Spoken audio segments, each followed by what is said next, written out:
নমস্কাৰ আপুনি চাই আছে গাঁও চহৰ জিলাৰ খবৰ মই জয়ন্ত মাধৱ গোস্বামী বিৰোধী মিত্ৰতাক লৈ কংগ্ৰেছৰ নিমিলা অংক হঠাৎ মিত্ৰতাৰ আলোচনাত আবিৰ্ভাৱ ৰকিবুল হুছেইনৰ ভূপেন বৰাৰ লগতে ৰকিবুল হুছেইনকো মিত্ৰতাৰ আলোচনাৰ দায়িত্ব গৌৰৱ গগৈৰ আৰ্জিত মিত্ৰতাৰ আলোচনাত সমাল ৰকিবুল সংখ্যালঘু নেতা নহলে মিত্ৰতাৰ আলোচনা নহব বুলি চৰ্ত গৌৰৱ গগৈ ৰকিবুল হুছেইনকো দায়িত্ব দিলে জিতেন্দ্ৰ সিঙে কংগ্ৰেছৰ স্থিতি সলনিত অস্বস্তিত পৰিছে ৰাইজৰ দল আৰু অসম জাতীয় পৰিষদ কংগ্ৰেছ নেতাৰ খোৱা কামোৰাত অনিশ্চয়তাত বিৰোধীৰ মিত্ৰতা কংগ্ৰেছ ৰাইজৰ দল আৰু অজাপৰ পূৰ্ব নিৰ্ধাৰিত বৈঠক বাতিল কৰা হয় আজি লখিমপুৰত আছিল কংগ্ৰেছ আৰু ৰাইজৰ দলৰ বৈঠক এতিয়ালৈ বৈঠকৰ বাবে ৰাইজৰ দলক সময় দিয়া নাই কংগ্ৰেছে ভূপেন বৰা আৰু ৰকিবুল হুছেইন দুয়োকে দায়িত্ব দিয়াত আলোচনাত লাগিছে আউল পূৰ্বে গৌৰৱ গগৈৰ স্থানত মিত্ৰতাৰ আলোচনাৰ দায়িত্ব ভূপেন বৰাক দিছিল এআইচিচিয়ে হঠাৎ ভূপেন বৰাৰ লগতে আলোচনাৰ দায়িত্ব দিয়া হ'ল ৰকিবুল হুছেইনকো দুই নেতাৰ ব্যক্তিগত সম্পৰ্কয়ো বিৰোধীৰ মিত্ৰতাৰ আলোচনাত স্থবিৰ কৰা বুলি চৰ্চা চলিছে উজনিৰ সমষ্টিত সংখ্যালঘু নেতাৰ হস্তক্ষেপত অস্বস্তিত পৰিছে ৰাইজৰ দল আৰু অসম জাতীয় পৰিষদ বিশেষভাৱে ভূপেন বৰা ডাঙৰীয়া আৰু আমাৰ ৰকিবুল হুছেইন ডাঙৰীয়া এটা সীমা নিৰ্ধাৰিত সময়ৰ ভিতৰত তেওঁলোকক যিখিনি কথা আগতে আমাৰ বিধায়িনী দলৰ দলপতি দেৱব্ৰত শইকীয়া ডাঙৰীয়া আৰু মই আমাৰ বিভিন্ন দলৰ নেতৃত্বৰ লগত কথা পাতিবলৈ আমি আগবঢ়াই লৈ গ'লোঁ এইখিনিয়ে কথা একদম ফাইনেললৈকে লৈ যাবলৈ এটা নিৰ্ধাৰিত সময়ৰ ভিতৰত দায়িত্ব হিচাপে দুয়োগৰাকী নেতা তেওঁলোকৰ অলপ ভুল হৈছে দুয়োগৰাকী নেতাক বিশেষ দায়িত্ব দিয়া গৈছে মিত্ৰতা সন্দৰ্ভত কংগ্ৰেছৰ স্থিতিক লৈ অসন্তুষ্ট ৰাইজৰ দল মিত্ৰতা আজি কৰিম কাইলৈ কৰিম বুলি কংগ্ৰেছে পিছুৱাই থকা বুলি মন্তব্য কৰি তীব্ৰ ক্ষোভ প্ৰকাশ কৰে বিধায়ক অখিল গগৈয়ে আলোচনা সন্দৰ্ভত ৰকিবুল হুছেইনক দায়িত্ব অৰ্পণ কৰাৰ পিছতে কংগ্ৰেছৰ বিৰুদ্ধে তীব্ৰ বাক্যবান অখিলৰ আজি পুৱা অলপ আগতে ভূপেন বৰা ডাঙৰীয়াই জনালে যে আজি বৈঠকখন ফাইনেলি নাকচ কৰা হৈছে কেঞ্চেল কৰা হৈছে আজি বৈঠকখন নহয় আমি বৰ আচৰিত হৈছোঁ যে কংগ্ৰেছ দলে বুজাবুজিৰ কথা কৈ প্ৰত্যেকবাৰে কিবা এটা কথা তেনেকৈ পিছুৱাই আনি গৈ আছে কেতিয়াবা আলোচনাত বহে কেতিয়াবা নবহে এনেকৈ কৰি টানি এতিয়া ইলেকশ্যন ডিক্লেয়াৰ কৰাৰ সময় আহি পাই গ'লে আমাৰ পইচা পাতিৰ অসুবিধা থাকে নতুন দল আমি গতিকে আমি বহুত কষ্টৰে আমাৰ নিৰ্বাচনী প্ৰস্তুতিবিলাক চলাই আছোঁ কিন্তু কংগ্ৰেছ দলে যদি এনেকৈ আমাক প্ৰত্যেকবাৰে মানে প্ৰত্যেকটো আলোচনাতে অকণমান সফল হয় তাৰপিছত আকৌ সেইখন মানুহকেইজন বদলি হয় এবাৰ দেৱব্ৰত শইকীয়া হ'ল তাৰপিছত আকৌ গৌৰৱ গগৈ ডাঙৰীয়া হ'ল তাৰপিছত আকৌ ভূপেন বৰা ডাঙৰীয়া হ'ল তাৰপিছত আকৌ পেপাৰতহে দেখিছোঁ যে ভূপেন বৰা ডাঙৰীয়াৰ লগত আকৌ ৰকিবুল হুছেইন আহিলে তাৰপিছত আকৌ প্ৰগ্ৰেমটো কেঞ্চেল হ'ল এতিয়া কি কৰিম আমি বুজি পোৱা নাই মানে সেইকাৰণে আজি আমি ৰাইজৰ দলৰ তৰফৰ পৰা কংগ্ৰেছ দলক বিনম্ৰভাৱে আহ্বান জনাইছোঁ যে আপোনালোকে কিবা এটা সঠিক সিদ্ধান্ত গ্ৰহণ কৰক গৌৰৱ গগৈ ডাঙৰীয়াই কালি মোলৈ মেছেজ দিছিলে আলোচনা ভূপেন বৰা ডাঙৰীয়া আমাক ভূপেন বৰাই কৈছিলে যে ভূপেন বৰা ডাঙৰীয়াই অকলে আমাৰ লগত বহিব কালি আকৌ গৌৰৱ গগৈ ডাঙৰীয়াই মোলৈ মেছেজ দিলে যে আলোচনাটো ভূপেন বৰা ডাঙৰীয়া আৰু ৰকিবুল হুছেইন ডাঙৰীয়া দুইজন বহিব তাৰপাছত আকৌ ভূপেন বৰা ডাঙৰীয়াই জনালে যে আলোচনাটো নহয় আজি কনফাৰ্ম কৰি দিলে যে আলোচনাটো নহয় এতিয়া আমি সঁচাকৈ অস্বস্তিত পৰিছোঁ আমাৰ আমনি লাগিছে সঁচা কথা ক'বলৈ গ'লে আমাৰ আমনি লাগিছে আমি অস্বস্তিত পৰিছোঁ আৰু কংগ্ৰেছৰ এনেকুৱা সহুকা পিছলৈ আমাক অসন্তুষ্ট কৰিছে আমাৰ আত্মসন্মান আছে আমি হ'ব পাৰোঁ এটা সৰু দল কিন্তু আমাক মৰ্যাদা সহকাৰে আমাৰ লগত ডিল কৰা উচিত তেওঁলোকে আৰু সেইকাৰণে মই আহ্বান জনাইছোঁ যে কংগ্ৰেছে এইবিলাক কৰি নাথাকি অতি সোনকালে হয় গৌৰৱ গগৈ ডাঙৰীয়াই নিজে ইনিচিয়েটিভ লওক নহ'লে এআইচিচিয়ে ইনিচিয়েটিভ লৈ অতি সোনকালে এই মিত্ৰতাৰ বিষয়টো সমাপন কৰক গৌৰৱ গগৈৰ ঘনিষ্ঠ নেতাক লৈ কংগ্ৰেছৰ তীব্ৰ বিসংবাদ দবকা ৰাজীৱ ভৱনত নামাজ পঢ়া ৰেহান উদ্দিনৰ বিৰুদ্ধে অভিযোগ পত্ৰ কংগ্ৰেছেই উদঙালে কংগ্ৰেছ নেতাৰ চৰিত্ৰ গৌৰৱ গগৈৰ ঘনিষ্ঠ ৰেহানুদ্দিনৰ বিৰুদ্ধে লিখা গোপন পত্ৰ ফাদিল গোপন পত্ৰই উদঙালে কংগ্ৰেছৰ ভয়াৱহ প্ৰাৰ্থিত্ব কেন্দ্ৰিক সংঘাত এপিচিচিৰ সম্পাদক ৰেহানুদ্দিনৰ বিৰুদ্ধে পত্ৰ একাংশ কংগ্ৰেছৰ ৰেহানুদ্দিনক টিকট দিলে বিন্নাকান্দিৰ সকলো কংগ্ৰেছী নেতাই পদত্যাগ কৰাৰ হুংকাৰ দিছে ৰেহানুদ্দিনৰ বিৰুদ্ধে ৰাহুল গান্ধী জিতেন্দ্ৰ সিং গৌৰৱ গগৈক বিন্নাকান্দিৰ 6 গৰাকী প্ৰাৰ্থিত্ব প্ৰত্যাশীয়ে পত্ৰযোগে দিলে অভিযোগ 19 দল বিৰোধী কাৰ্যকলাপৰ বাবে কংগ্ৰেছৰ পৰা নিলম্বিত হৈছিল ৰেহানুদ্দিন 22তো বিজেপিক সহায় কৰি ৰেহানে দবকা পৌৰসভা ভাঙি দিয়াৰ অভিযোগ ৰেহানুদ্দিনৰ পৰিয়ালৰ বিৰুদ্ধে অপৰাধত জড়িত থকাৰ অভিযোগ পত্ৰখনত শেহতীয়াকৈ ৰেহানুদ্দিনক নিজৰ হুৱে বাৱে লৈ ফুৰিছিল গৌৰৱ গগৈয়ে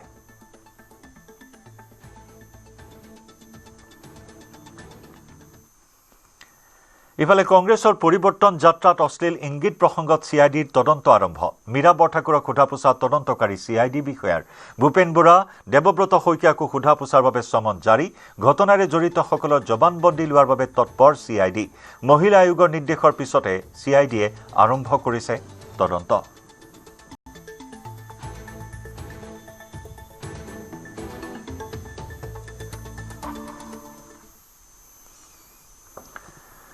অসমৰ বাবে বিশেষ পুঁজি মুকলি কেন্দ্ৰৰ বিশেষ পুঁজি মুকলি কেন্দ্ৰীয় পথ পৰিবহণ মন্ত্ৰণালয়ৰ 10টা পথৰ উন্নয়ন প্ৰকল্পৰ বাবে 617.98 কোটি টকা মুকলি CRIF আঁচনিৰ অধীনত মুকলি কৰা হয় এই ধন 16খন দলঙৰ বাবে অতিৰিক্ত 129.74 কোটি টকা মুকলি CRIF আঁচনিৰ সেতু বন্ধন যোজনাৰ অধীনত মুকলি এই ধনৰাশি সামাজিক মাধ্যমযোগে এই কথা জনালে নীতিন গাডকাৰীয়ে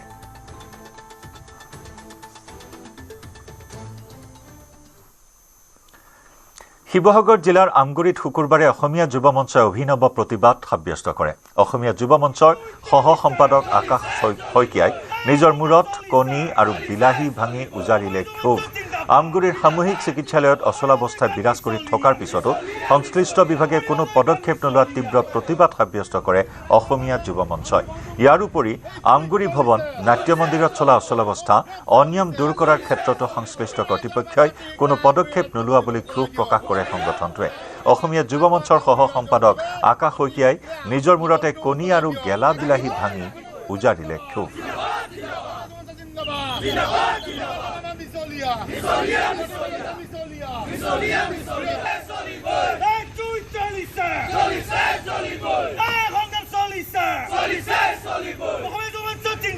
আপোনালোকে বাৰে বাৰে সংসদে হওক মিনিষ্টাৰে হওক MLA হওক কামগুৰিখনকে কুৰ্ম ধান্দাত কেলে থাকে আমিওতো মানুহ আমাকোতো জীয়াই থাকিবলৈ কিবা বস্তু লাগিব ডিগবৈত মাছ বেপাৰীৰ আক্ৰমণত সাফাই কৰ্মচাৰীৰ মৃত্যুক লৈ আজিও চেপা উত্তেজনা 38 নম্বৰ ৰাষ্ট্ৰীয় ঘাইপথ অৱৰোধ কৰি সহস্ৰ চাহ শ্ৰমিকে সাব্যস্ত কৰে উত্তাল প্ৰতিবাদ হত্যাকাণ্ডৰ বিৰুদ্ধে প্ৰতিবাদ সাব্যস্ত কৰাৰ লগতে ডিগবৈৰ মাছ বজাৰ বন্ধ ঘোষণা কৰে আচ্ছা আদিবাসী ছাত্ৰ সন্থাৰ লগতে চাহ জনগোষ্ঠীৰ ৰাইজে মাছ চুৰিৰ অভিযোগত মাছ বেপাৰীৰ দলবদ্ধ আক্ৰমণত মৃত্যুক আঁকোৱালি লৈছিল বুদ্ধেশ্বৰ গড় নামৰ সাফাই কৰ্মীজনে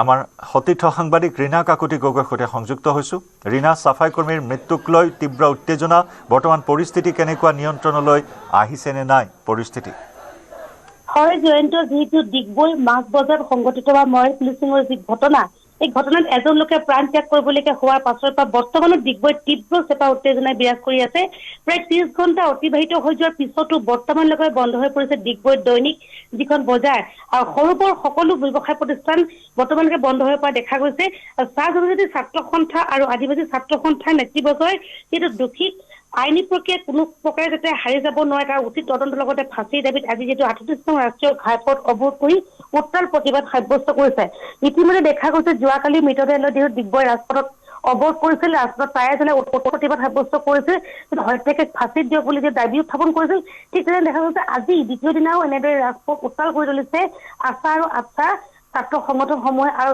ওলাই আহিছে হাজাৰ হাজাৰ চাহ শ্ৰমিক ইতিমধ্যে দেখা গৈছে এই যি মৰেল পুলিচিঙৰ ঘটনা এজন নিৰীহ লোকক পুৱাই তেওঁলোকে গুলীয়াগুলীকৈ প্ৰহাৰ কৰিছিল আৰু সেই প্ৰহাৰ কৰাৰ পিছতে চিকিৎসালয়ত ডিগবৈ যিটো চিভিলত এই লোকজনৰ মৃত্যু আকোৱালিবলগীয়া হৈছিল তাৰ পাছত দেখা গৈছে বৰ্তমানলৈকে উত্তেজনা বিৰাজ কৰি আছে ডিগবৈ অঞ্চলত জয়ন্ত ৰীনা ধন্যবাদ। পুলিচ প্ৰশাসনে আমাক জনাইছে যে তেখেতলোকৰ যিজন দুষ্কৃতিকাৰী আছিলে প্ৰায় 5জনক আটক কৰিছে।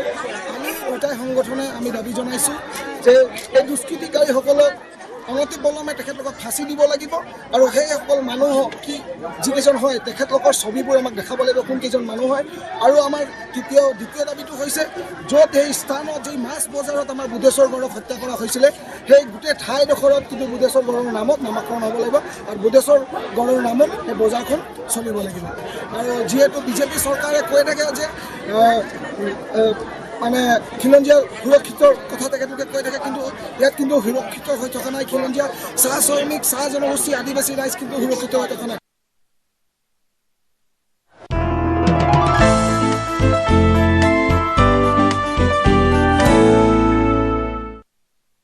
কাইলৈ মৰাণৰ পৰা গুৱাহাটীলৈ আহিব প্ৰধানমন্ত্ৰী নৰেন্দ্ৰ মোদী। গুৱাহাটীত প্ৰধানমন্ত্ৰীয়ে মুকলি কৰিব নৱনিৰ্মিত দলং। প্ৰধানমন্ত্ৰীয়ে মুকলি কৰিব গুৱাহাটী উত্তৰ গুৱাহাটী দলং। লাচিত ঘাটত অনুষ্ঠিত হ'ব দলং মুকলি অনুষ্ঠান। শুভ উদ্বোধন কৰি প্ৰধানমন্ত্ৰীয়ে পৰিদৰ্শন কৰিব নতুন দলংখন। লাচিত ঘাটৰ পৰাই প্ৰধানমন্ত্ৰীয়ে মুকলি কৰিব IIMৰ অস্থায়ী চৌহদ। গুৱাহাটীত প্ৰধানমন্ত্ৰীয়ে মুকলি কৰিব 100খন ইলেক্ট্ৰিক বাছ। প্ৰধানমন্ত্ৰীয়ে মুকলি কৰিব আমিনগাঁৱত নিৰ্মাণ কৰা ৰাষ্ট্ৰীয় তথ্য কেন্দ্ৰ। লাচিত ঘাটৰ পৰা খানাপাৰালৈ আহিব প্ৰধানমন্ত্ৰী মোদী। খানাপাৰাত বিজেপিৰ বুথ সন্মিলনত অংশগ্ৰহণ কৰিব। সন্ধিয়া গুৱাহাটীৰ পৰা উভতিব দিল্লীলৈ প্ৰধানমন্ত্ৰীগৰাকী।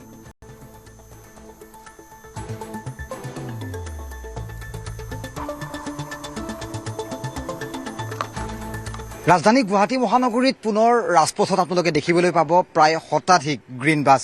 আৰু কাইলৈ প্ৰধানমন্ত্ৰী নৰেন্দ্ৰ মোদী উপস্থিত থাকিব আৰু তেওঁৰ অনুষ্ঠানতেই শুভাৰম্ভণ কৰা হ'ব। গুৱাহাটী ৰাজপথলৈ মুকলি কৰি দিয়া হ'ব প্ৰায় 100খন ইলেক্ট্ৰনিক বাছ। আৰু পোনে পোনে মই এই মুহূৰ্তত এই গ্ৰীণ বাছৰ সমীপতে উপস্থিত আছোঁ, যিকেইখন বাছ কাইলৈৰ পৰা ৰাজপথৰ বাবে মুকলি কৰা হ'ব। বাছৰ যিখিনি আঁচনি PM বাছ সেৱা, আৰু এই বাছখনৰ পোনে পোনে মই ভিতৰলৈ যাম, ভিতৰৰ পৰিৱেশ কিছু দেখুৱাবলৈ যত্ন কৰিম। সহযোগী সঞ্জয় বৰা আছে মোৰ লগত। আৰু পোনে পোনে এই যিকেইখন বাছ আপোনালোকে গুৱাহাটীৰ ৰাজপথত দেখিব, আপোনালোকে যাতায়াতত সংগী হ'ব, সেই বাছখনৰ ভিতৰভাগনো কেনে হ'ব কিছু পৰিৱেশ এই মুহূৰ্তত দেখুৱাই লৈছোঁ। খুব অত্যাধুনিক ব্যৱস্থা, 26 ছিট কেপাচিটি। আৰু পূৰ্বতে যদি আমি এই চিটি বাছৰ সংখ্যা এই মুহূৰ্তত দৰ্শকসকলক বৰ্ণনা কৰোঁ তেতিয়াহ'লে সেয়া আছিল 371, অৰ্থাৎ 371খন CNG বা ইলেক্ট্ৰনিক বাছ এই মুহূৰ্তত গুৱাহাটীত চলি আছে। তাৰ লগে লগে যদি আৰু এই 100খন গুৱাহাটীত চিটি বাছ বা এই যিটো চিটি ছাৰ্ভিচত যদি সংযোজিত হয় তেতিয়াহ'লে ইয়াৰ সংখ্যা হ'বগৈ 471, অৰ্থাৎ প্ৰায় 500খন ইলেক্ট্ৰনিক বা CNG বা আপুনি গ্ৰীণ বাছ যিয়ে নকওক কিয় পুনৰ গুৱাহাটীৰ ৰাজপথত আমি দেখিবলৈ সক্ষম হ'ম। আৰু সমান্তৰালকৈ কাইলৈ প্ৰধানমন্ত্ৰীয়ে মুকলি কৰিব ৰাষ্ট্ৰীয় তথ্য কেন্দ্ৰ। 350 কোটি টকাৰে আমিনগাঁৱৰ নুমলী জলাহত নিৰ্মাণ কৰা হৈছে তথ্য প্ৰযুক্তি হাব। 2020 চনত আৰম্ভ কৰিছিল ৰাষ্ট্ৰীয় তথ্য কেন্দ্ৰৰ নিৰ্মাণ কাৰ্য। কাইলৈ ৰাজ্যবাসীৰ বাবে এটা বিশেষ শুভ দিন, কিয়নো দেশৰ প্ৰধানমন্ত্ৰী নৰেন্দ্ৰ মোদীয়ে অসমৰ 3টা বিশেষ অনুষ্ঠান শুভ উদ্বোধন কৰিব। তাৰ ভিতৰত গুৱাহাটী উত্তৰ গুৱাহাটী সংযোগী দলং, IIM আৰু আমিনগাঁও নুমলী জলাহত স্থাপন কৰা নেশ্যনেল ইনফৰমেটিক্স চেণ্টাৰে সাজি উলিওৱা এই NDC চেণ্টাৰটো। তথ্য প্ৰযুক্তিৰ এই বিশেষ অত্যাধুনিক অনুষ্ঠানটো দেশৰ প্ৰধানমন্ত্ৰী মোগৰাকীয়ে ইতিমধ্যে এই অনুষ্ঠানটো সম্পন্ন হৈছে নিৰ্মাণ, আৰু সাজি কাচি খুব সুন্দৰকৈ তোলা হৈছে। আৰু আছোঁ মই আমিনগাঁও আয়ুক্ত কাৰ্যালয় তথা কামৰূপ ন্যায়িক আদালতৰ সমীপতে স্থাপন কৰা এই NDC চেণ্টাৰৰ কাষত। আৰু ক'ব লাগিব যে দেশৰ আচলতে তথ্য প্ৰযুক্তিৰ উত্তৰণ ঘটাই আৰু যি গভাৰ্নেন্সৰ সপোন দেখিছিল প্ৰধানমন্ত্ৰী নৰেন্দ্ৰ মোদীয়ে, সেই সপোন যেন সাৰ্থক হ'ব কৰিবলৈ ওলাইছে। আৰু উত্তৰ পূব ভাৰতৰ এই বিশেষ বৰদানে আচলতে তথ্য প্ৰযুক্তিৰ ক্ষেত্ৰত বিশেষ সহায়ক হ'ব। আৰু নেশ্যনেল ইনফৰমেটিক্স চেণ্টাৰে এই তথ্য প্ৰযুক্তি কেন্দ্ৰটোক সাজি উলিয়াইছে প্ৰায় 350 কোটি টকাৰে। আৰু ইয়াত প্ৰায় 2000 ছাৰ্ভাৰ ৰেক থাকিব। আৰু যি কেন্দ্ৰটোৱে আচলতে তথ্য প্ৰযুক্তিৰ ক্ষেত্ৰত আচলতে বৈপ্লৱিক পৰিৱৰ্তন আনিব উত্তৰ পূব ভাৰতত। আৰু দেশৰ প্ৰধানমন্ত্ৰী নৰেন্দ্ৰ মোদীৰ এয়া সপোন আছিল, আৰু উত্তৰ পূব ভাৰতৰ বাবে এটা বিশেষ দান। আৰু এয়া আমিনগাঁও ন্যায়িক আদালতৰ কাষতে এনেধৰণৰ এটা সুচ্চ অট্টালিকা, আৰু ইয়াতে আছে তথ্য প্ৰযুক্তিৰ বৃহৎ ভাণ্ডাৰ।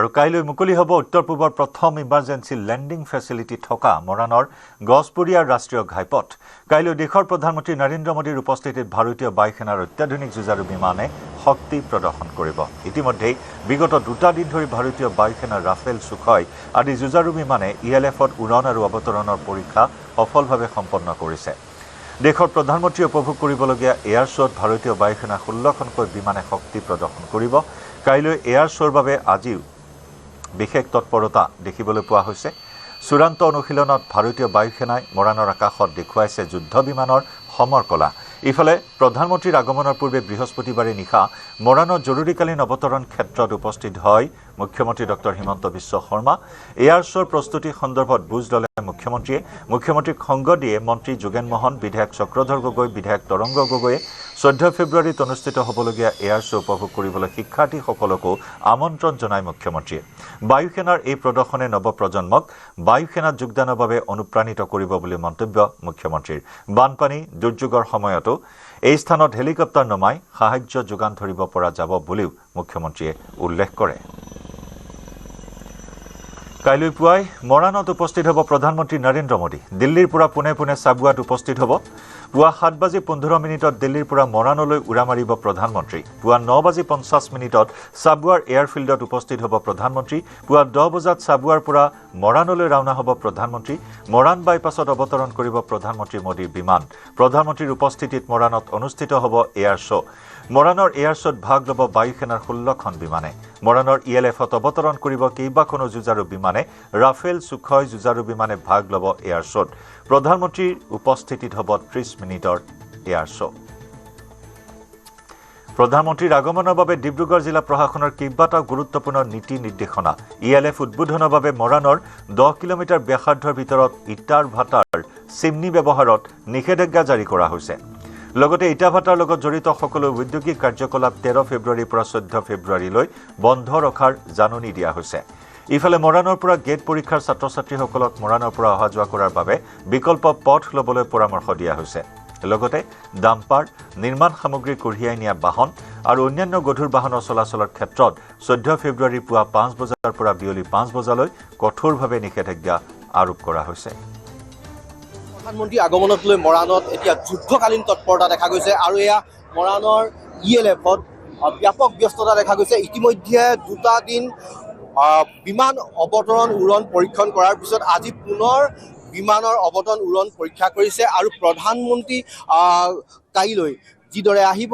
যেনেদৰে সুৰক্ষা দিব লাগিব তেনে সুৰক্ষা বেষ্টনীৰ আজি পৰীক্ষা কৰা হৈছে অৰ্থাৎ অনুশীলন কৰা হৈছে আৰু নিশ্চয়কৈ কোৱাৰ প্ৰয়োজন যে প্ৰায় 4.2 কিলোমিটাৰ এই ইএলএফযুক্ত পথত এতিয়া ব্যাপক নিৰাপত্তা আৰু কটকটীয়া নিৰাপত্তা বেষ্টনীৰ মাজতে এতিয়া প্ৰশাসনে মোদীক আদৰাৰ অৰ্থাৎ প্ৰধানমন্ত্ৰী নৰেন্দ্ৰ মোদীক আদৰাৰ প্ৰস্তুতি চলাইছে আৰু সম্পূৰ্ণ পথছোৱা বায়ুসেনাৰ তত্বাৱধানত আছে মই স্থানীয় লোকৰ সৈতে কথা পাতিম যিহেতু স্থানীয় লোক বহু আহিছে ইয়াত স্বচক্ষে প্ৰত্যক্ষ কৰিছে বিমান উৰণ অৱতৰণৰ দৃশ্য আপোনাৰ ওচৰলৈ আহিছোঁ কেনে কি ক'ব বিচাৰিব কেনে অনুভৱ হয় অনুভৱ মানে কালি ভাৰতৰ মাননীয় প্ৰধানমন্ত্ৰী নৰেন্দ্ৰ মোদী ডাঙৰীয়া আহিব ইয়াত যিটো অনুষ্ঠানটো তেওঁ উদ্বোধন কৰিব তেওঁ আহিব এসময়ত এইটো ৰাস্তা দি গাড়ী ঘোঁৰা চলা নাছিলে এতিয়া আমি কি দেখিছোঁ প্লেন চলিছে প্লেন লেণ্ডিং কৰিছে কিমান আনন্দৰ বিষয় আমি অসমৰ মাননীয় মুখ্যমন্ত্ৰী ডক্টৰ হিমন্ত বিশ্ব শৰ্মা ডাঙৰীয়া আৰু ভাৰতৰ মাননীয় প্ৰধানমন্ত্ৰী নৰেন্দ্ৰ মোদী ডাঙৰীয়াক ধন্যবাদ জ্ঞাপন কৰিছোঁ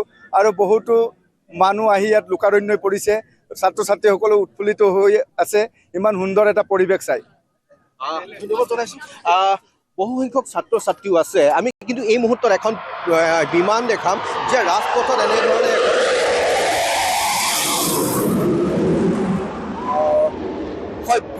বিমানৰ গৰ্জনেৰে এতিয়া মুখৰিত হৈ পৰিছে মৰাণৰ আকাশ বতাহ ইতিমধ্যে কেইবাখনো বিমান মৰাণৰ এই ইএলএফযুক্ত ৰাজপথত এতিয়া অৱতৰণ আৰু উৰণ কৰিছে মই এগৰাকী ছাত্ৰী আছে কেনেকুৱা লাগিছে কি অনুভৱ বহুত বেছি ভাল লাগিছে লাইফত ফাৰ্ষ্ট টাইম এনেকুৱা দেখিব পাইছোঁ চকুৰ আগৰ পৰা এনেকৈ ইমান ওচৰৰ পৰা দেখিব পাইছোঁ বহুত বেছি ভাল লাগিছে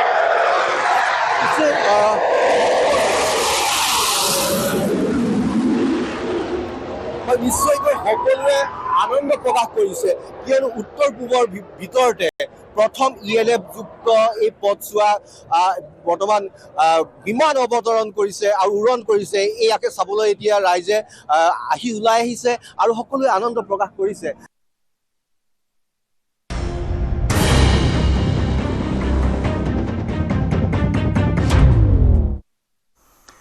জুবিন গাৰ্গৰ মৃত্যুৰ গোচৰৰ শুনানি শ্যাম কানুৱে দাখিল কৰা 3খন আবেদনৰ শুনানি সম্পন্ন 16 ফেব্ৰুৱাৰীত ৰায়দান কৰিব আদালতে। সিদ্ধাৰ্থই দাখিল কৰা 3খন আবেদনৰো শুনানি গ্ৰহণ। শুনানি প্ৰক্ৰিয়া দীঘলীয়া হোৱা বুলি আক্ষেপ জুবিন গাৰ্গৰ ভগ্নীৰ। এতিয়ালৈকে গোচৰটোৰ নথিপত্ৰ আদান প্ৰদানৰে কাম চলি আছে। এনেকৈ হলে 20 বছৰতকৈ অধিক সময় লাগিব ৰায়দানৰ ক্ষেত্ৰত। শুনানি প্ৰক্ৰিয়া খৰতকীয়া কৰাৰ দাবী জুবিনৰ ভগ্নী পামী বৰঠাকুৰৰ। শ্যাম কানুৰ অধিবক্তা ইচ্ছাকৃতভাৱে গোচৰটো পলম কৰি থকাৰ অভিযোগ পামী বৰঠাকুৰৰ। ইফালে গোচৰটোৰ বাবে ফাষ্ট ট্ৰেক আদালত গঠনৰ দাবী গৰিমা গাৰ্গৰ। বাৰে বাৰে বিশেষ আদালত গঠনৰ কথা কৈ আহিছো বুলি প্ৰতিক্ৰিয়া প্ৰকাশ কৰে গৰিমা গাৰ্গে। অভিযুক্তসকলে শাস্তি পাবই লাগিব বুলি আজি পুনৰবাৰ দাবী গৰিমা গাৰ্গৰ। শেখৰজ্যোতি গোস্বামীয়ে আজি পুনৰবাৰ ডিচাৰ্জ পিটিশ্যন দিছে। গতিকে সেইখিনিও 16 তাৰিখে অহা ডেট আছে, তাত হ'ব। আৰু মহাবীৰ একুৱাৰ লগতে সিদ্ধাৰ্থ শৰ্মাৰ ফ্লেটৰ কাৰণে যিটো এটাচমেণ্ট আছিলে পিটিশ্যন, সেই সকলোখিনি 16 তাৰিখে হ'ব। গতিকে শ্যাম কানু মহন্তৰ বিশেষকৈ লয়েৰে ডকুমেণ্টৰ কথা কৈ পেলাই বহুতখিনি খেলি মেলি কৰি আছে। তেওঁ মানে অলপ কনফিউজ যেন লাগিছে। গতিকে সেই কথাবোৰ চাওঁ 16 তাৰিখে আকৌ কি হয়। আৰু আমি বাৰে বাৰে বিশেষ আদালতখনৰ কথা কৈয়ে আছোঁ, এখন নহ'লে নহ'ব। নহ'লে ইমান দিন ধৰি আৰু এনেকৈ শুনানি চলি থাকিব বছৰ বছৰ ধৰি, সেইটো জুবিন গাৰ্গৰ লগত বা এনেকুৱা এটা বিশেষ কেছৰ লগত এইটো কথা হোৱাটো সম্ভৱ নহয়। আৰু অসমৰ ৰাইজে আমি যিমান পাৰি ক্ষীপ্ৰতাৰে আমি মানে শুনানি ৰায়দানটো বিচাৰিছোঁ। এটা শেষ আমি উত্তৰ পাব লাগে, সেইটোৰ কথা। আৰু দোষী মানে অলৰেডি সাব্যস্ত হৈছে, গতিকে দোষীয়ে শাস্তি পাব লাগে। সেইখিনি যিমান পাৰি সোনকালে ক্ষীপ্ৰতাৰে হয়। ডকুমেণ্টছৰ ওপৰতে আজি গোটেইখিনি হ'ল আৰু সেইখিনিয়ে বৰ দীঘলীয়া কৰিছে। এইবিলাকে মানে ডিলে কৰি গৈ আছে প্ৰচেছটো। এতিয়া আমি বিচাৰিছোঁ যিমান সোনকালে হ'ব পাৰে, সেইকাৰণে স্পেচিয়েল কোৰ্টৰ কথা কৈ আছোঁ। আৰু এইখিনি পক্ষৰ উকিলখিনিও বস্তুখিনি ভালকৈ চালি জাৰি চাই এই ডিলে প্ৰচেছটো বাদ দিব লাগে। আৰু ইফালে জুবিন গাৰ্গৰ 2 দেহৰক্ষীৰ ভয়ংকৰ তথ্য ফাদিল। নন্দেশ্বৰ বৰা, পৰেশ বৈশ্যই জুবিনৰ সৈতে কৰিছিল ভয়ংকৰ বিত্তীয় প্ৰবঞ্চনা। 2018 চনৰ মাৰ্চৰ পৰা জুবিনৰ PSO হিচাপে নিযুক্ত হৈ আছিল নন্দেশ্বৰ বৰা। 2018 চনৰ মাৰ্চৰ পৰা 2025 ছেপ্টেম্বৰ মাহলৈ নন্দেশ্বৰৰ একাউণ্টত জমা হৈছিল 45,30,133 টকা। নন্দেশ্বৰৰ চৰকাৰী দৰমহাতকৈ 220% অতিৰিক্ত ধন জমা হৈছিল একাউণ্টত। ইয়াৰে 4,12,400 টকা নগাঁৱৰ ঘৰৰ পৰা আত্মীয়ই বেংকত জমা কৰিছিল। 1,35,351 টকা কৃষ্ণানু দাসে জমা কৰিছিল নন্দেশ্বৰৰ বেংক একাউণ্টত। 3,33,400 টকা জমা কৰিছিল মৃদুপৱন পাঠক নামৰ এজনে। সমান্তৰালকৈ 59,600 টকা ৰিদীপ দাস নামৰ আন এজন লোকে জমা কৰিছিল নন্দেশ্বৰৰ একাউণ্টত। নন্দেশ্বৰৰ একাউণ্টত ধন জমা কৰা আটাইকেইজন আছিল সিদ্ধাৰ্থ শৰ্মাৰ ঘনিষ্ঠ। নন্দেশ্বৰক দিয়া সেই সমগ্ৰ ধনৰাশি আছিল জুবিন গাৰ্গৰ, কিন্তু নন্দেশ্বৰ বৰাই সেই ধনখিনি উভতাই দিয়া নাছিল জুবিন গাৰ্গক, যাৰ বাবে সমগ্ৰ তদন্তত SITয়ে নন্দেশ্বৰক জুবিনৰ ধন আত্মসাৎ কৰাত জড়িত থকাৰ তথ্য লাভ কৰিছে। একেদৰে পৰেশ বৈশ্যৰ বেংক একাউণ্টতো খেলি মেলি তথ্য লাভ কৰিছে SITয়ে।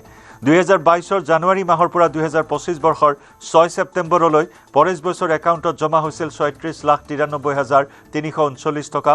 ইয়াৰে 15 লাখ টকা ঋণৰ নামত লৈছিল পৰেশ বৈশ্যই। আনহাতে 18 লাখ টকা ছুইফ্ট ক্ৰেডিট হৈছিল পৰেশ বৈশ্যৰ একাউণ্টত। আৰু এই সকলো তথ্য আদালতত দাখিল কৰিছে SITয়ে।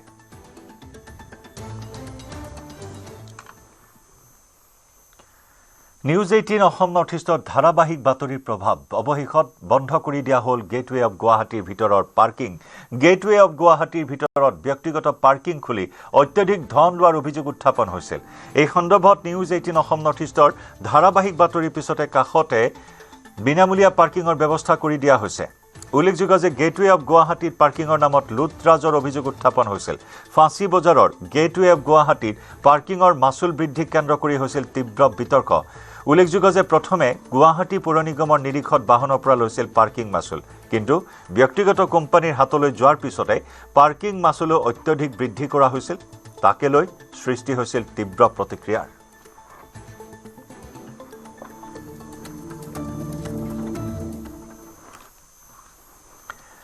কাজিৰঙাৰ পানবাৰীত অসম চৰকাৰৰ সংহত হস্ততাঁত উদ্যান প্ৰকল্পৰ নিৰ্মাণ কাৰ্যত দুৰ্নীতিৰ অভিযোগ। প্ৰকল্পটো নিৰ্মাণ কাৰ্যত অতি নিম্নমানৰ সামগ্ৰী ব্যৱহাৰ কৰাৰ গুৰুতৰ অভিযোগ ৰাইজৰ লগতে আটছা আৰু কৃষক মুক্তি সংগ্ৰাম সমিতিৰ। ওম ইনোভেটিভ LLP নামৰ সংস্থাটোৱে ধন আত্মসাৎ কৰাৰ অভিযোগ। উল্লেখযোগ্য যে অসমৰ হস্ততাঁতৰ প্ৰসাৰৰ বাবে হস্ততাঁত আৰু বস্ত্ৰশিল্প বিভাগৰ উদ্যোগত 2023 চনত গ্ৰহণ কৰা হৈছিল এক অভিলাষী আঁচনি। চলিত বৰ্ষৰ জানুৱাৰী মাহত ভূমি পূজনৰ পাছত প্ৰকল্প নিৰ্মাণৰ কাম আৰম্ভ কৰা হৈছিল।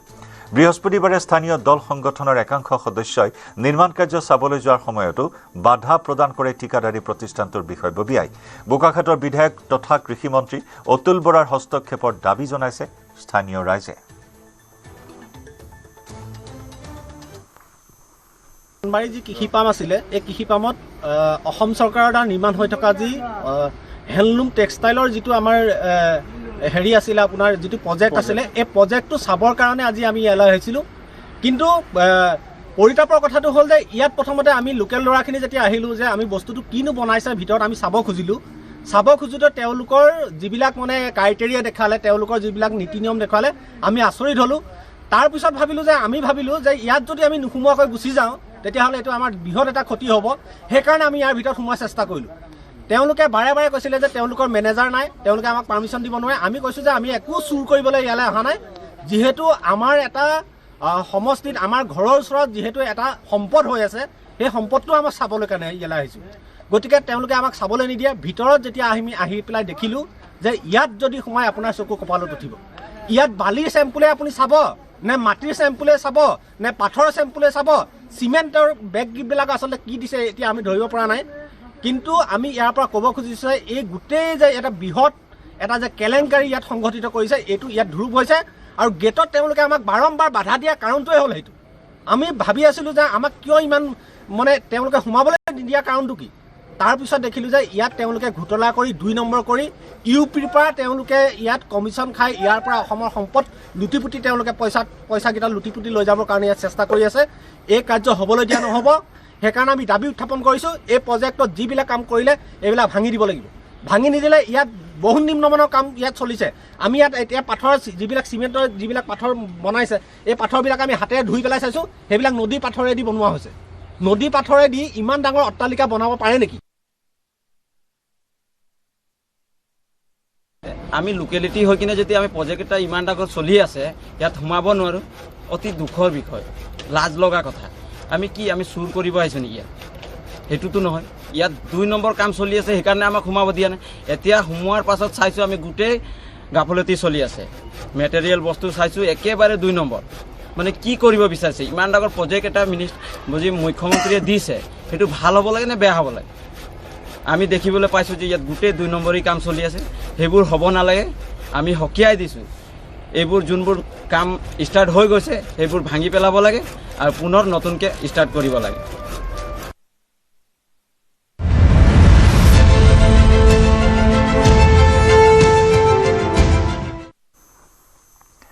বিশ বছৰৰ পাছত পুনৰ বাংলাদেশত চৰকাৰ গঠন কৰিবলৈ সাজু বাংলাদেশ নেশ্যনেলিষ্ট পাৰ্টি। বাংলাদেশৰ সাধাৰণ নিৰ্বাচনত নিৰংকুশ সংখ্যাগৰিষ্ঠতা লাভ কৰিছে তাৰিক ৰহমান নেতৃত্বাধীন BNP দলে। বাংলাদেশ নেশ্যনেলিষ্ট পাৰ্টি আৰু মিত্ৰ দলে মিলি দখল কৰিছে 299খন আসনৰ 211খন আসন। ইপিনে জামাতে ইছলামী মিত্ৰজোঁটে লাভ কৰিছে 70খন আসন। ইপিনে চৰকাৰ গঠনৰ পিছতে বাংলাদেশৰ প্ৰধানমন্ত্ৰী হিচাপে শপত ল'ব বাংলাদেশ নেশ্যনেলিষ্ট পাৰ্টিৰ নেতা তাৰিক ৰহমানে। শনিবাৰে তাৰিক ৰহমানে বাংলাদেশৰ প্ৰধানমন্ত্ৰীৰূপে শপত লোৱাৰ সম্ভাৱনা।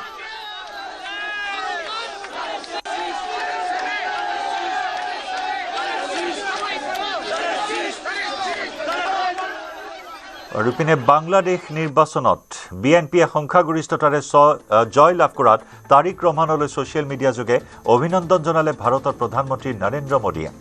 এই জয় তাৰিক ৰহমানৰ নেতৃত্বক বাংলাদেশৰ জনগণে বিশ্বাসত লোৱাৰ প্ৰতীক বুলি কয় প্ৰধানমন্ত্ৰী মোদীয়ে। গণতান্ত্ৰিক, প্ৰগতিশীল আৰু সৰ্বাংগীন বাংলাদেশৰ সৈতে ভাৰত সদায় থিয় হৈ থাকিব বুলি প্ৰতিশ্ৰুতি প্ৰধানমন্ত্ৰী মোদীৰ।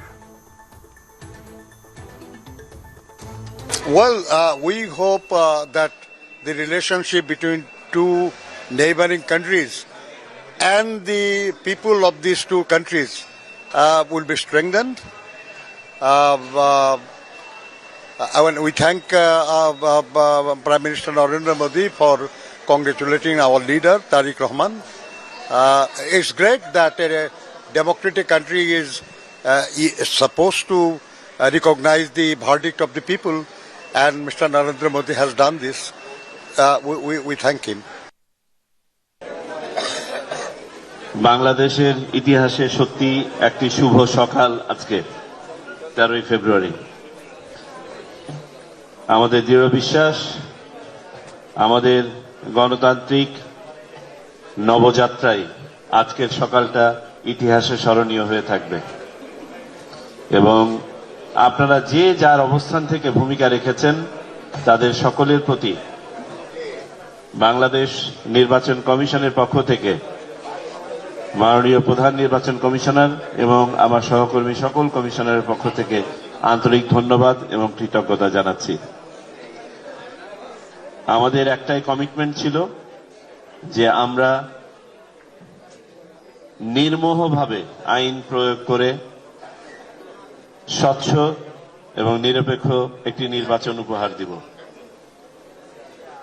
আমাদের চেষ্টা শতকরা 100% ছিল। কোনো অত্যুক্তি হয়ে থাকলে সেই অত্যুক্তি নিতান্তই আমাদের, আর কোনো কিছু প্রাপ্তি থাকলে আপনারা যারা কাজ করেছেন আপনাদের। জাতি হিসেবে আমাদের মান সম্মান ভাবমূর্তি বিশ্ববাজারে আমাদের বার্গেনিং ক্যাপাসিটি আমাদের বিনিয়োগ কর্মসংস্থান হেন কিছু নাই যেটা এই নির্বাচনের সাথে সম্পৃক্ত ছিল না। সুতরাং নির্বাচন কমিশনের পক্ষ থেকে আমরা শুধু এটাকে নেহায়েত একটা নির্বাচন অনুষ্ঠানের দায়িত্ব হিসেবে নেই নাই, এটা আমাদের একটা পবিত্র আমানত হিসেবে আমরা গ্রহণ করেছিলাম। দেশবাসীর প্রতি আমাদের একান্ত কৃতজ্ঞতা যে তারা স্বতঃস্ফূর্তভাবে ঈদ উৎসবের মতো এই আয়োজনে অংশগ্রহণ করেছেন এবং আমরা জাতি হিসেবে চূড়ান্তভাবে বিজয়ী হয়েছি। 2026 বিধানসভা নিৰ্বাচনৰ বাবে সাজু হৈছে বিধায়ক ৰামকৃষ্ণ ঘোষ। টিকট ঘোষণাৰ পূৰ্বেই হোজাইত বিধায়ক ৰামকৃষ্ণ ঘোষৰ শক্তি প্ৰদৰ্শন। বিহুতলী ৰাজহুৱা খেলপথাৰৰ পৰা তেলিবস্তিস্থিত বিধায়কৰ কাৰ্যালয় পৰ্যন্ত উলিয়ালে বিশাল বাইক ৰেলী। বাইকৰ ৰেলীৰ পাছত নাগৰিক সভা পাতি 5 বছৰ কালত কি কাম কৰিলে তাৰ ওপৰত লিখা কিতাপ উন্মোচন কৰিলে বিধায়কগৰাকীয়ে। অনুষ্ঠানত উপস্থিত থাকে সাংসদ কামাখ্যা প্ৰসাদ দাসা।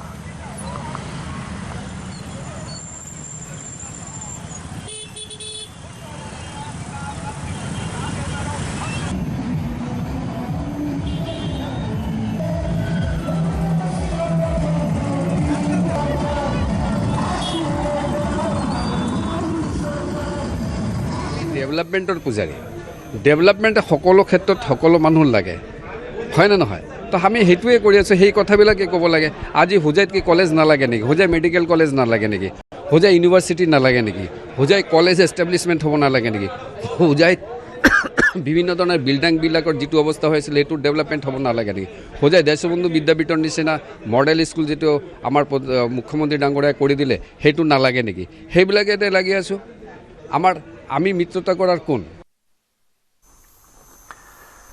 চৰাইদেউ আৰক্ষীৰ জালত পশ্চিমবংগৰ 2 চাইবাৰ অপৰাধী। চৰাইদেউ আৰক্ষীয়ে পশ্চিমবংগৰ ইছলামপুৰৰ পৰা অভিযান চলাই গ্ৰেপ্তাৰ কৰে এই 2 চাইবাৰ অপৰাধী। ধৃত সিদ্দিবুল হুছেইন আৰু আব্দুল ৱাহিদ চৰাইদেউৰ কাকতিবাৰী পহুচুঙিৰ নিবাসী সনদ গগৈৰ পত্নীৰ 2টা বেংক একাউণ্টৰ পৰা 7,93,000 টকা লুটি নিছিল 2 চাইবাৰ অপৰাধীয়ে। 2 চাইবাৰ অপৰাধীক গ্ৰেপ্তাৰ কৰি জেৰা অব্যাহত ৰাখিছে চৰাইদেউ আৰক্ষীয়ে। শ্ৰী সনদ গগৈ চাইবাৰ ফ্ৰড যোগে তেখেতৰ মিছেছৰ একাউণ্টৰ পৰা 2টা HDFC বেংকৰ আৰু এটা একাউণ্ট আছিল অসম গ্ৰামীণ বিকাশ বেংক, এই 2টা একাউণ্টৰ পৰা সৰ্বমুঠ 7,93,000 টকা চাইবাৰ ফ্ৰড যোগে সৰলকি হয়। আৰু এই তদন্তত আমি জানিবলৈ পাৰোঁ যে দুষ্কৃতিকাৰীয়ে লোকেশ্যনটো মানে টেকনিকেল ছাৰ্ভেইলেঞ্চত আমি জানিব পাৰিলোঁ যে ৱেষ্ট বেংগলৰ এঠাইত আছে।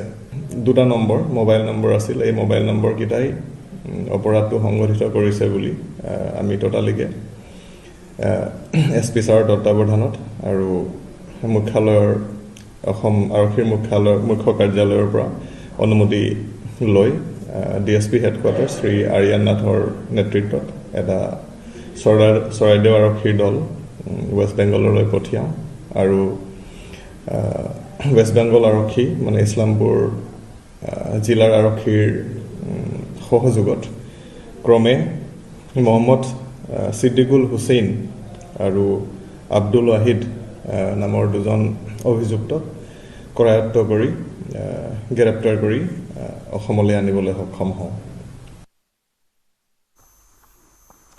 সিলকোৰা হ'ল হুজাই লংকাৰ Karni design and construction private limited. GST বিভাগৰ অভিযানৰ পিছতে সিল কৰি দিয়া হৈছে এই কাৰ্যালয়টো। প্ৰায় 5 কোটি টকাৰ GST ফাঁকিৰ অভিযোগ। কাৰ্যালয়টোৰ পৰা জব্দ কৰা হৈছে বহু নথি আৰু কেইবাটাও লেপটপ। অভিযানৰ সময়ত কাৰ্যালয়টোৰ কোনো বিষয়ে সহযোগ নকৰাৰ অভিযোগ। যিকোনো মুহূৰ্ততে গ্ৰেপ্তাৰ হ'ব প্ৰতিষ্ঠানটোৰ গৰাকী। অভিযানটো আজি আমি সামৰণি মাৰিছোঁ। সামৰণি মানে তেওঁলোকৰ যিটো Karni design and construction private limited কোম্পানীৰ ডাইৰেক্টৰ বা কোনোবা অথৰাইজ ৰিপ্ৰেজেণ্টেটিভ নাহিলে তেওঁলোকৰ কোনো আমাৰ আগত প্ৰেজেণ্ট নহ'ল। সেইকাৰণে আজি ফাইনেলি আমাৰ যিটো এজ পাৰ GST ল প্ৰহিবিশ্যন যিটো কয় আমি তেওঁলোকৰ অফিচটো চিল কৰি দিছোঁ। এতিয়া তেওঁলোকে অফিচৰ ভিতৰত যিখিনি সামগ্ৰী আছে, যিবিলাক তেওঁলোকৰ কাগজ পত্ৰ আছে বা কিবা গুডছ আছে, সেইখিনি তাৰ পৰা উলিয়াব লাগিব, কোনো মুভমেণ্ট কৰিব নোৱাৰিব। অলৰেডি আমি চিজ কৰি দিছোঁ। তো এতিয়া যিখিনি আমাৰ ডিছক্ৰিপেঞ্চি আছিলে সেইখিনিৰ ওপৰত আমাৰ নেক্সট এতিয়া যিটো ষ্টেপ হয়, তেওঁলোকক চামন যিহেতু দিছিলোঁ, আজি তেওঁলোক উপস্থিত নহ'ল, আকৌ নেক্সট আমি এখন চামন পঠাম। যদি এখন চামনো তেওঁলোকে উপস্থিত নহয়, আমাৰ সন্মুখত নাহে, তেতিয়া আমি নেক্সট যিটো arrest procedure as per GST law আমি এইটো ইনিচিয়েট কৰিম। গোৱালপাৰাৰ শিঙিমাৰী বিলত সমূহীয়া মৎস্য চিকাৰ। বিভিন্ন জাতি জনগোষ্ঠীৰ মাজত ভাতৃত্ববোধ অধিক সুদৃঢ় কৰাৰ উদ্দেশ্যেৰে শিঙিমাৰী বিলত সমূহীয়া মৎস্য চিকাৰ। বিল পৰিচালনা সমিতিৰ উদ্যোগত এয়া সমূহীয়া মৎস্য চিকাৰৰ আনন্দ ল'লে বহুজনে। এয়া সমূহীয়া মৎস্য চিকাৰৰ বাবে বিলৰ পাৰত শ লোকৰ সমাগম।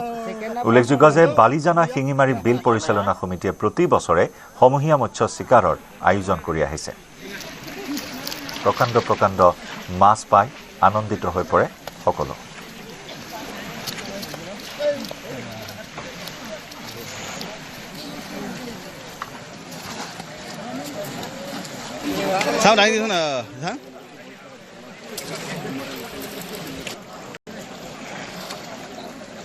মিলিজুলি হিচাপে আমি এটা খেলা পাতি দি আছোঁ। হিচাপত আমি ইয়াতে আমি অসমৰ মানুহখিনি নহয়, আমি হিচাপত ইয়াতে মেঘালয়ৰ মানুহবিলাক চব মানুহবিলাক আছে, মিলিজুলি কৰি আমি এইটো খেলা এটা পাতি আছোঁ। হিচাপত আসাম মেঘালয় বৰ্ডাৰ আমি অৰ্গানাইজাৰ হয় হিচাপত গাঁৱৰ হিচাপত মিলি আমি হিচাপত খেলাটো আমি এটা খেলা এটা পাতি দি আছোঁ। ফাৰ্ষ্ট পুৰস্কাৰ হৈ আছে যিখন 80,000 আৰু ছেকেণ্ড প্ৰাইজ হৈ আছে 40,000 আৰু থাৰ্ড প্ৰাইজ হৈ আছে 20,000 আৰু কনচুলেশ্যন প্ৰাইজ দিয়া হ'ল 4,000কে প্ৰতিষ্ঠান দি আছে। 20 পিছৰ 1,000। কিমান প্ৰতিযোগী অংশগ্ৰহণ কৰিছে? এতিয়া আজি হ'ল 400 মান হ'ব। ডাঙৰ মাছটো প্ৰথম পুৰস্কাৰ পাব। বৰ্তমানলৈকে কিমান ডাঙৰ মাছ লাভ পাইছে? এতিয়ালৈকে ফাৰ্ষ্ট প্ৰাইজটো হৈ আছে হিচাপত 3 কেজি 242 গ্ৰাম হৈ আছে এতিয়ালৈকে। মাছ পাইছে না নাই? পাইছে। কিমান ডাঙৰ মাছ পাইছে? ডাঙৰতে পাইছে। সবতকে ডাঙৰটা? ডাঙৰটাই পাইছে। কিমান আছে ওজন? 3 কিলো 200। 3 কিলো 200? কেনকা লাগছে? কেনকা লাগিছে? ভাল লাগছে। ভাল লাগছে। ফাৰ্ষ্ট প্ৰাইজ পাব? পাব। কিমান টকা? 80,000। 80,000 টাকা পাব। কিমান টাকা দিছিল মানে ৰেজিষ্ট্ৰেচন? জইন ফিজ কিমান আছে? 1,000। 1,000 দি 80,000 টাকা। ভাল লাগিছে না আজি? 80,000 লাভ কৰিছে। মাছ মাৰি কেনেকুৱা লাগিছে? ভাল লাগে। মাছটো লৈ যাব না নাই? লৈ যাব। মাছটো লৈ যাব? সৰুতে খাব লাগিব। চীনৰ চাংহাইৰ মিনহাং জিলাত সংঘটিত হৈছে এক ভয়ংকৰ ঘটনা।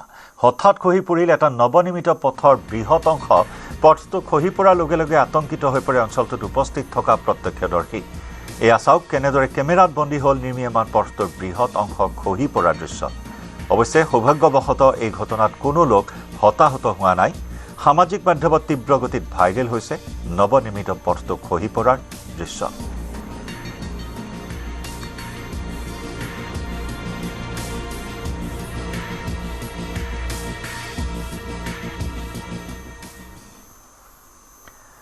মহাশিৱৰাত্ৰিলৈ মাজত মাথো এটা দিন। তেজপুৰৰ ঐতিহাসিক মহাভৈৰৱ মন্দিৰত চলিছে শিৱৰাত্ৰিৰ আয়োজন। এইবাৰ দুদিনীয়াকৈ অনুষ্ঠিত হ'ব মহাশিৱৰাত্ৰি। মহাভৈৰৱ মন্দিৰ দৰ্শনাৰ্থীৰ বাবে 2টা দিনেই খোলা থাকিব। 2টা দিনতেই লক্ষাধিক ভক্তক আদৰিবলৈ প্ৰস্তুতি অব্যাহত ৰাখিছে মন্দিৰ পৰিচালনা সমিতিয়ে। একেদৰে নিৰাপত্তাৰ দিশটোতো পূৰ্বৰ দৰে অধিক গুৰুত্ব আৰোপ কৰিছে মন্দিৰ পৰিচালনা সমিতিৰ লগতে শোণিতপুৰ জিলা প্ৰশাসনে।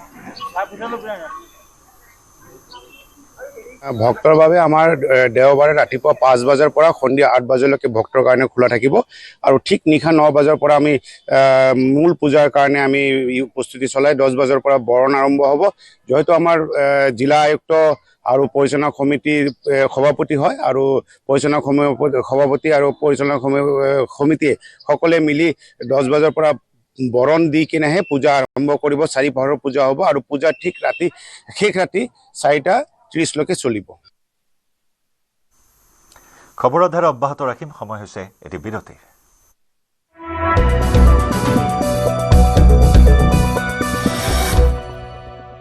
अक्कर बक्कर बम्बे बो आखी नोबे पूरा 100 में लागा धागा चोर निकल के भागा। ঘৰত কোনটো টিএমটি লগাইছে? মাইটন ষ্টিল। আপোনাৰ ওপৰত ট্ৰাষ্ট কৰিব পাৰি। ওকে। ষ্ট্ৰং মানে মাইথন ষ্টিল।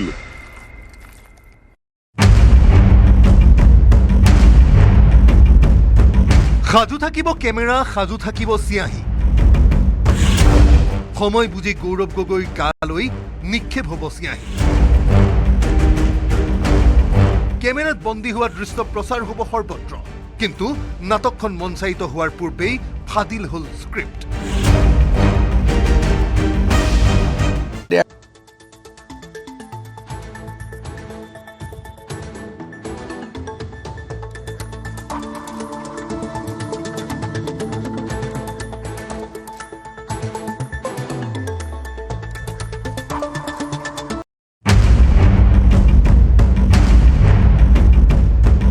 সাজু থাকিব কেমেৰা, সাজু থাকিব চিয়াহী।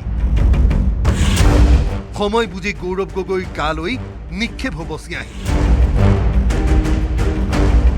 কেমেৰাত বন্দী হোৱা দৃশ্য প্ৰচাৰ হ'ব সৰ্বত্ৰ, কিন্তু নাটকখন মঞ্চায়িত হোৱাৰ পূৰ্বেই ফাদিল হ'ল স্ক্ৰিপ্ট।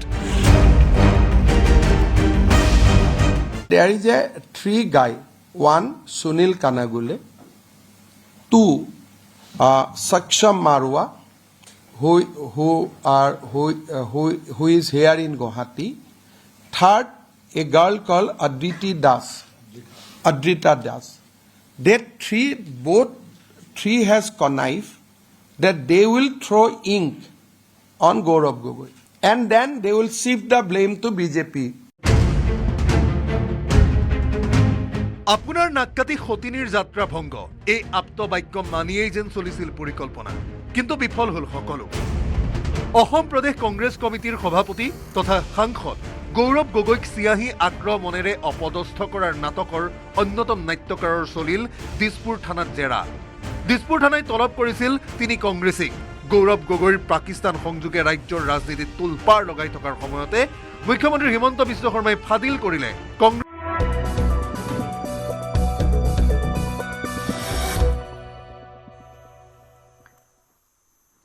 ফাগুন মাহৰ প্ৰথমটো বুধবাৰে মিচিং জনগোষ্ঠীয় লোকৰ কৃষিভিত্তিক জাতীয় উৎসৱ আলি আইল ৰিগাং। গহপুৰৰ বিভিন্ন প্ৰান্তত চলিছে আলি আইল ৰিগাঙৰ ব্যাপক প্ৰস্তুতি। পৰম্পৰাগত খাদ্য সম্ভাৰৰ আয়োজন কৰাৰ লগতে গুমৰাগ নৃত্যৰ আখৰাত ব্যস্ত হৈ পৰিছে মিচিং বোৱাৰী গাভৰুসকল। গহপুৰৰ চন্দামাৰী অঞ্চলত মহিলাসকলৰ এতিয়া ভীষণ ব্যস্ততা। এয়া গুমৰাগৰ আখৰাত ব্যস্ত মহিলাসকল।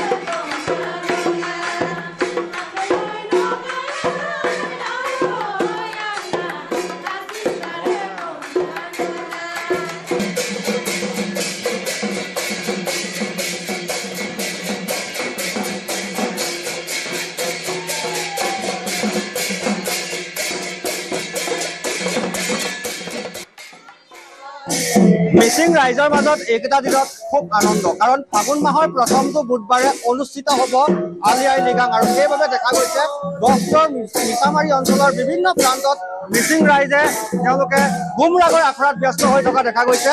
গাঁৱৰ জীয়ৰী বোৱাৰী সকলো একত্ৰিত হৈ তেওঁলোকে ইয়াত গুমৰাগৰ আখৰা কৰি আছে। খুব এক সুন্দৰ পৰিৱেশ।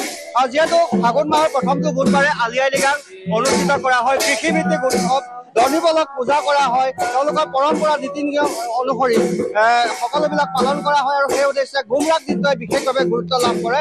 আৰু গুমৰাগ নৃত্য এই মুহূৰ্তত তেওঁলোকে আখৰা অব্যাহত ৰাখিছে। আৰু আমি অকণমান কথাও পাতিম। মই আপোনাৰ ওচৰলৈ আহিছোঁ, কেনেকুৱা লাগি আছে? ভাল লাগিছে। আজি আমাৰ প্ৰথম বুধবাৰ আমি আজি গুমৰাগ নাচি আছো আৰু বৰ আপক বনাই তাৰপিছত আমি খাওঁ আৰু কেনেকুৱা লাগে? আলি আই লৃগাং বুলি ক'লে কেনেকুৱা লাগে? ভাল লাগিছে। হয়, তেওঁলোকে এনেদৰে আখৰা তেওঁলোকে অব্যাহত ৰাখিছে আৰু খুব এক সুন্দৰ পৰিৱেশৰ মাজত তেওঁলোক আহিছে। সকলো গাঁৱৰ মহিলা একত্ৰিত হৈছে আৰু এনেদৰে তেওঁলোকে ঢোল-তালৰ শব্দত তেওঁলোকৰ আখৰা অব্যাহত। নগাঁও ৰাঙলুত অনুষ্ঠিত হোৱা ইষ্টেমাস্থলীত সংঘটিত হ'ল এক ভয়ংকৰ ঘটনা। ইষ্টেমাস্থলীত থকা একাংশ দোকানীৰ ওপৰত চলিল মৰেল পুলিচিঙৰ ঘটনা। আয়োজক সমিতিৰ সৈতে মিলি একাংশ দোকানীৰ পৰা 30,000 পৰা 35,000 টকাকৈ দাবী কৰিছিল। বিচৰা ধন আদায় দিব নোৱাৰাত ব্যৱসায়ীসকলৰ ওপৰত জঁপিয়াই পৰিল আয়োজক সমিতিৰ কেইবাজনো লোক।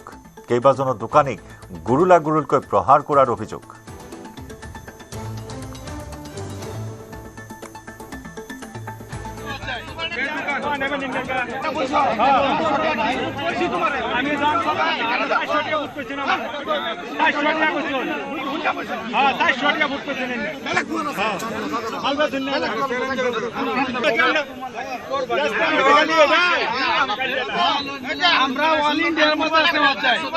বিশ্বশান্তি দোৱাও হৈছিলে, কিন্তু ইয়াত দুমুটি কিছুমান অভদ্ৰ যুৱকসকল আছিলে।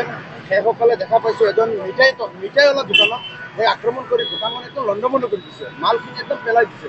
ইয়াতে বহুত মানুহ আছিলে, একমাত্ৰ ইষ্টেমৰ কাৰণে নহ'লে আজি এই কমিটিৰ ল'ৰাসকলক ধৰিব আছিলে। ইয়াৰ যুৱক মানে আমাৰ বিভিন্ন এলেকাৰ পৰা আহিছে যুৱকসকল, সেইসকল ধৰিব আছিলে, কিন্তু তেওঁলোকৰ ফালে চাই ধৰা নাই। আৰু এনেকুৱা ভাড়া লৈছে, 500 টকা ফুট লৈছে, 20,000, 30,000, 40,000 টকা লৈছে। বহুত ইষ্টেমা হৈছে, ক'তো ইষ্টেমা তেনেকুৱা দেখা নাই। বহুত মানুহে বহুত আপোনাৰ কচুৱা, ঢেকীয়াজুলি, দৰং বা বিভিন্ন ঠাই আমাৰ শিৱপুৰ, বুঢ়াজান বহুত টাইট হৈছিলে। এনেকুৱা ইমান দি পইচা লোৱা নাই। ইয়াত মানুহে যদি আচ্ছা চাওক, আপোনালোকে ইয়াত যদি ফুট হিচাপত যদি তেওঁলোকে ভাড়া লয়, তেনেহ'লে মানুহে কমত কি বস্তু খুৱাব? মানুহেতো যদি ইয়াৰ পৰা তেওঁলোকে পিছত যদি এটা ভাড়া লৈছে বিক্ৰী, তেনেহ'লে সেই বস্তু যিটো 50 টকা বিক্ৰী কৰিব লাগে, সেই বস্তুখিনি তেওঁলোকে 100 টকা বিক্ৰী কৰিব লাগে। বিশ্বশান্তি দোৱাও হৈছিলে, কিন্তু ইয়াত দুমুটি কিছুমান অভদ্ৰ যুৱকসকল আছিলে। সেইসকলে দেখা পাইছোঁ এজন মিঠাইৱালা দোকানত সেই আক্ৰমণ কৰি দোকানখন একদম লণ্ডভণ্ড কৰি দিছে, মালখিনি একদম পেলাই দিছে। ইয়াতে বহুত মানুহ আছিলে, একমাত্ৰ ইষ্টেমৰ কাৰণে নহ'লে আজি এই কমিটিৰ ল'ৰাসকলক ধৰিব আছিলে। ইয়াৰ যুৱক মানে আমাৰ বিভিন্ন এলেকাৰ পৰা আহিছে যুৱকসকল, সেইসকল ধৰিব আছিলে, কিন্তু তেওঁলোকৰ ফালে চাই ধৰা নাই। আৰু এনেকুৱা ভাড়া লৈছে, 500 টকা ফুট লৈছে, 20,000, 30,000, 40,000 টকা লৈছে। বহুত ইষ্টেমা হৈছে, ক'তো ইষ্টেমা তেনেকুৱা দেখা নাই। বহুত মানুহে বহুত আপোনাৰ কচুৱা, ঢেকীয়াজুলি, দৰং বা বিভিন্ন ঠাই আমাৰ শিৱপুৰ, বুঢ়াজান বহুত টাইট হৈছিলে। এনেকুৱা ইমান দি পইচা লোৱা নাই।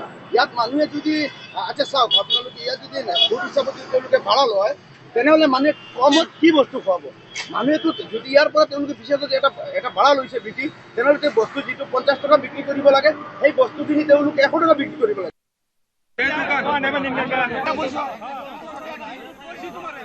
আমাৰ সতীৰ্থ সাংবাদিক ভাস্কৰ জ্যোতি শইকীয়াৰ সৈতে সংযুক্ত হৈছোঁ। ভাস্কৰ, প্ৰচণ্ড মাৰপিটৰ ঘটনা, একাংশ ব্যৱসায়ীৰ ওপৰত এনেদৰে জঁপিয়াই পৰিল ধন দাবীৰ দৰে নিকৃষ্ট কাণ্ডত লিপ্ত হোৱাৰ অভিযোগ। হয় জয়ন্ত, আচলতে যোৱা 6-7 ফেব্ৰুৱাৰীত নগাঁও জিলাৰ ৰাঙলুত যি ইষ্টেমা আচলতে অনুষ্ঠিত হৈছিল ইষ্টেমা, সেই ইষ্টেমাৰ পিছত ইষ্টেমাৰ শেষত এনেধৰণৰ এক ভয়ংকৰ ঘটনা সংঘটিত হৈছিলে। আৰু ইষ্টেমা যিসকলে ইষ্টেমা আচলতে তাত অনুষ্ঠিত কৰিছিলে, ইষ্টেমা অনুষ্ঠিত কৰা লোকসকলৰ বিৰুদ্ধে অভিযোগ উঠিছে, ভয়ংকৰ মাৰপিট কৰিছিল।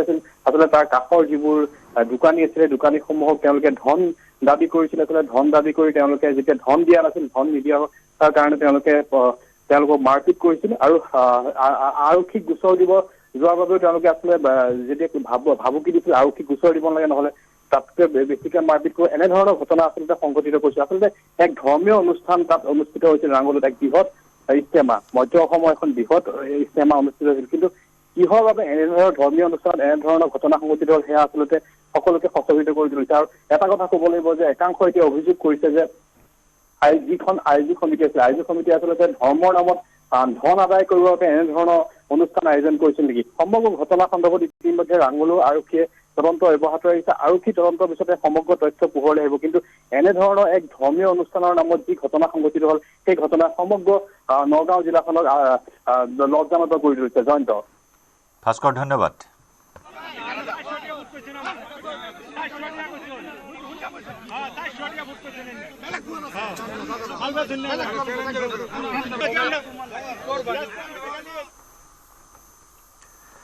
ষোল্ল ফেব্ৰুৱাৰীৰ পৰা বিধানসভাৰ বাজেট অধিৱেশন।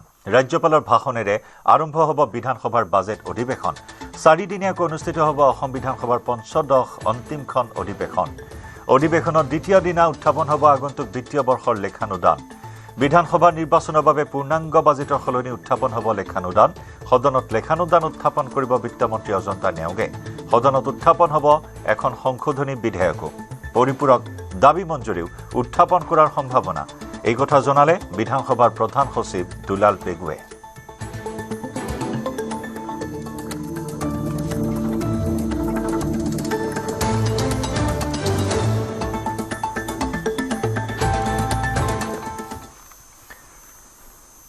কাইলৈ মুকলি হ'ব উত্তৰ পূবৰ প্ৰথম ইমাৰ্জেঞ্চি লেণ্ডিং ফেচিলিটি থকা মৰাণৰ গাছপুৰীয়াৰ ৰাষ্ট্ৰীয় ঘাইপথ।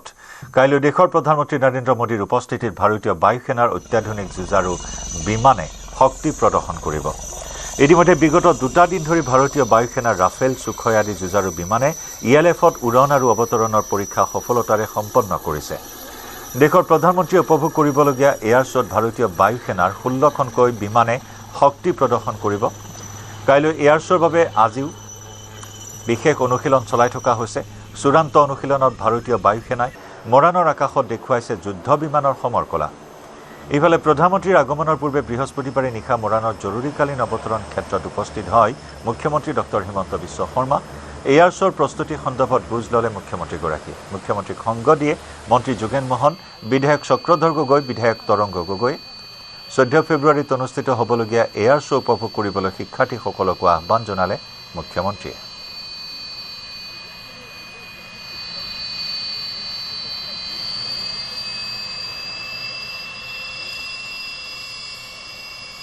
আৰু কাইলৈ পুৱাই মৰাণত উপস্থিত হ'ব প্ৰধানমন্ত্ৰীগৰাকী। দিল্লীৰ পৰা পোনে পোনে চাবুৱাত উপস্থিত হ'ব মোদী। পুৱা 7:15 দিল্লীৰ পৰা মৰাণলৈ উৰা মাৰিব প্ৰধানমন্ত্ৰী। পুৱা 9:50 চাবুৱাৰ এয়াৰফিল্ডত উপস্থিত হ'ব। পুৱা 10 বজাত চাবুৱাৰ পৰা মৰাণলৈ ৰাওনা হ'ব প্ৰধানমন্ত্ৰী। মৰাণ বাইপাছত অৱতৰণ কৰিব প্ৰধানমন্ত্ৰী মোদীৰ বিমান। প্ৰধানমন্ত্ৰীৰ উপস্থিতিত মৰাণত অনুষ্ঠিত হ'ব এয়াৰ শ্ব'। মৰাণৰ এয়াৰ শ্ব'ত ভাগ ল'ব বায়ুসেনাৰ 16খন বিমানে। মৰাণৰ ELF-ত অৱতৰণ কৰিব কেইবাখনো যুঁজাৰু বিমানে। ৰাফেল, সুখয় এই যুঁজাৰু বিমানে ভাগ ল'ব এয়াৰ শ্ব'ত। প্ৰধানমন্ত্ৰীৰ উপস্থিতিত হ'ব 30 মিনিটৰ এয়াৰ শ্ব'।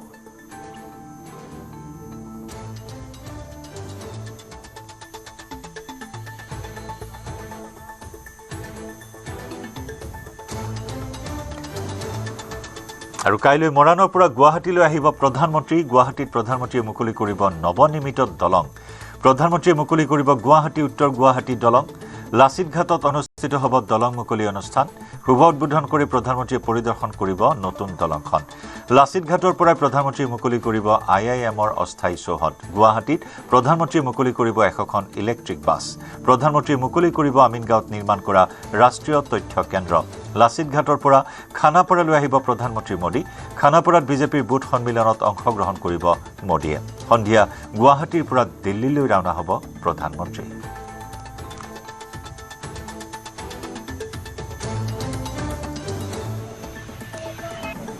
সদ্যহতে ৰাজধানী গুৱাহাটী মহানগৰীত 371খন ইলেক্ট্ৰনিক বাছ CGN বাছ চলি আছে আৰু তাৰে লাইভ আপডেট চাবৰ বাবে গুৱাহাটীৰ ৰূপনগৰতে এনেকুৱা এটা কক্ষ বা নিৰীক্ষণ কক্ষ ইয়াত প্ৰস্তুত কৰা হৈছে, য'ৰ পৰা গোটেই ব্যৱস্থাটো এক প্ৰকাৰ মনিটৰিং কৰা হৈছে।